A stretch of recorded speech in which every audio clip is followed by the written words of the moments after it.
Hello everyone. We'll be looking at deadlocks, that is module 3, chapter 7 of your operating systems. So in this we'll be looking at what is a deadlock, what are the characteristics that are required or what are the necessity conditions that are required to form a deadlock. Then followed by that we'll be looking at what are the precautions that we have to take so that the deadlock doesn't occur, and that is deadlock avoidance, and if there are any deadlocks that have occurred, then how to overcome them or how to unlock the deadlock condition.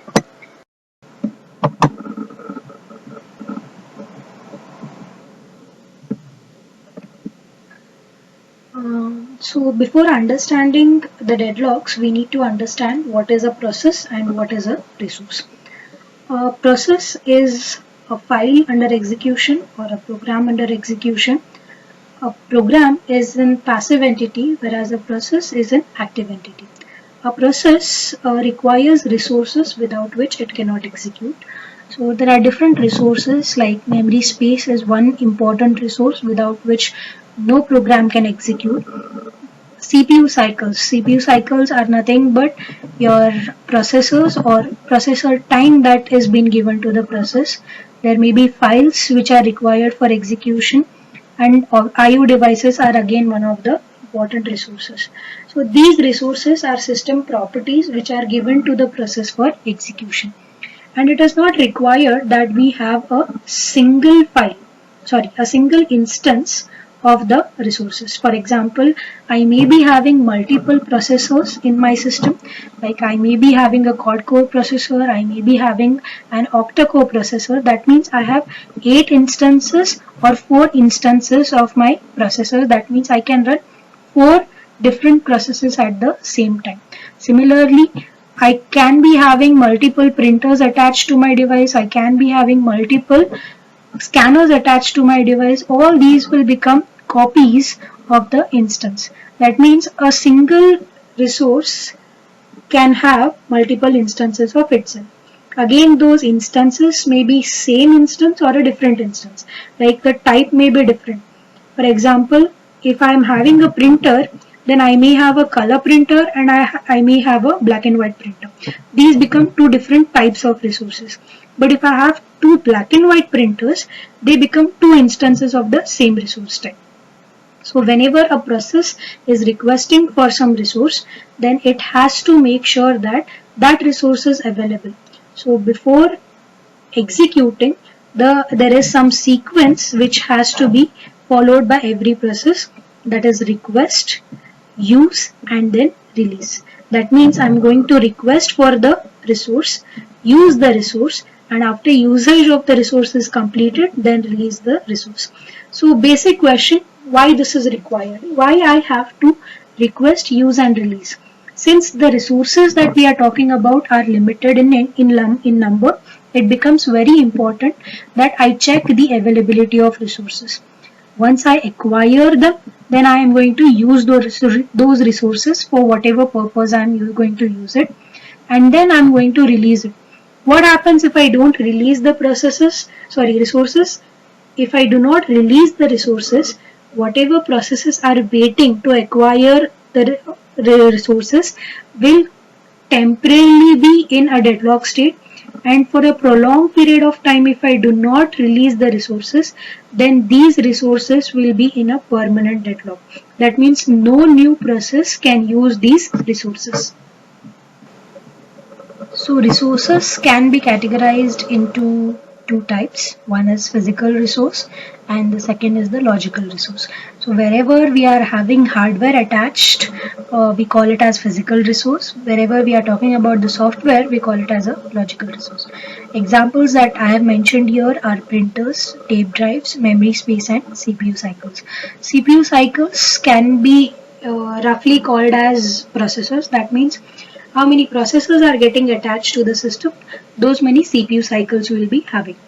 Then the second category is logical resources, where I have mentioned files, semaphores, and monitors. So semaphores again are counting mutexes. So what is a mutex, why it is required, these all concepts need to be clear. In case if the concepts are not clear, I suggest you all go back to module 2 revise it, and then again you all can resume the current point.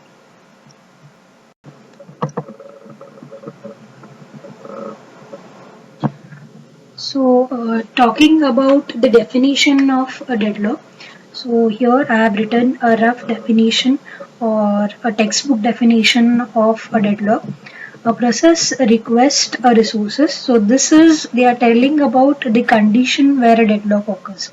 So when a process requests a resource, and if that resource is not available at that time, then the process enters a waiting state.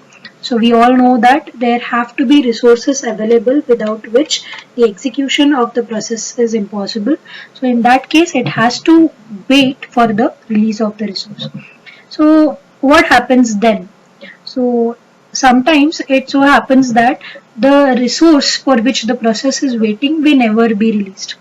So it can be possible that the process which has already acquired the resource is taking too long to execute it, or in some case it has entered a dead state. So in that case, without releasing the resources. So in that case, we say that the process has entered, or the system has entered a deadlock state.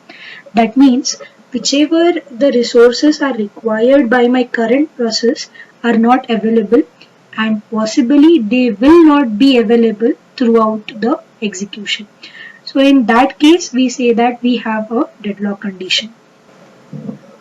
Now let us understand the deadlock with a situation.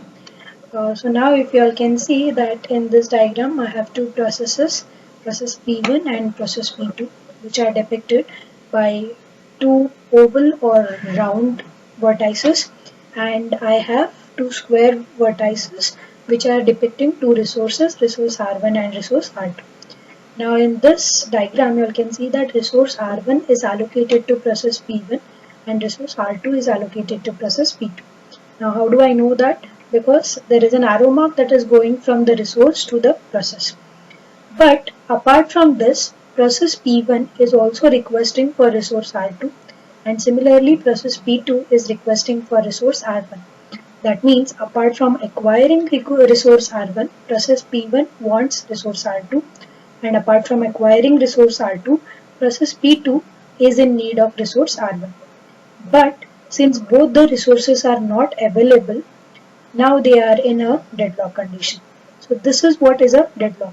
That means whatever resource that you are waiting for is not available to you, either because some other process is using it, or the resource may not be completely available. In any of the conditions, I say that there is a deadlock occur. Now, how do I come out of this deadlock? Either process P1 has to give up the resource R1, or process P2 has to give up the resource R2. Until and unless, then the deadlock cannot be resolved.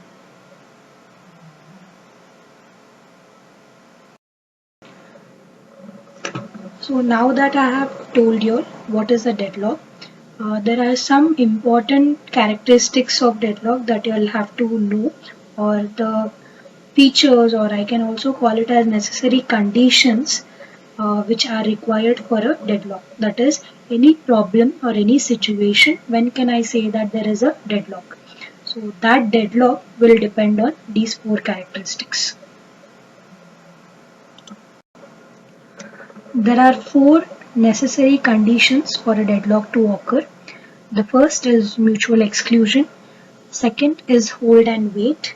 Third is no preemption. And the fourth is circular wait. So what are they and how do they work is what we'll be seeing in the coming slides.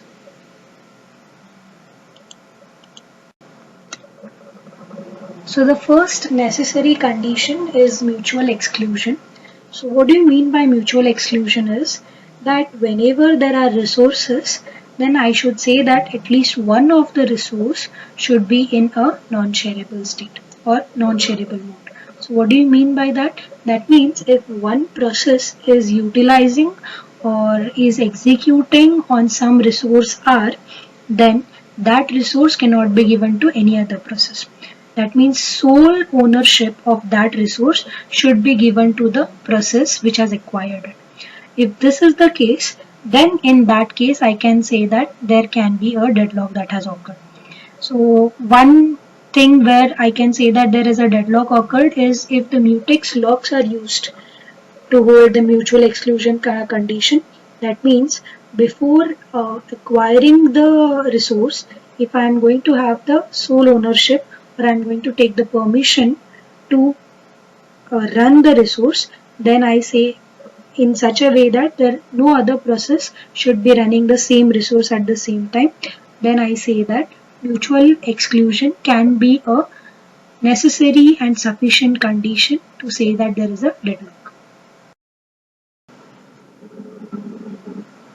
So the next condition that we are looking at is hold and wait. So what do you mean by hold and wait is when processes are running, if they have already acquired certain resources, but those resources are not sufficient to complete their execution and they are in need of few more resources. For example, if process P1 has acquired resource R1, but it also wants resource R2 and in such a way that it is not ready to release the resource R1, then I say that we are having a hold and wait condition. That means a process is already holding at least one resource and it is trying to acquire few more resources. In such a condition, there can be a deadlock that has occurred.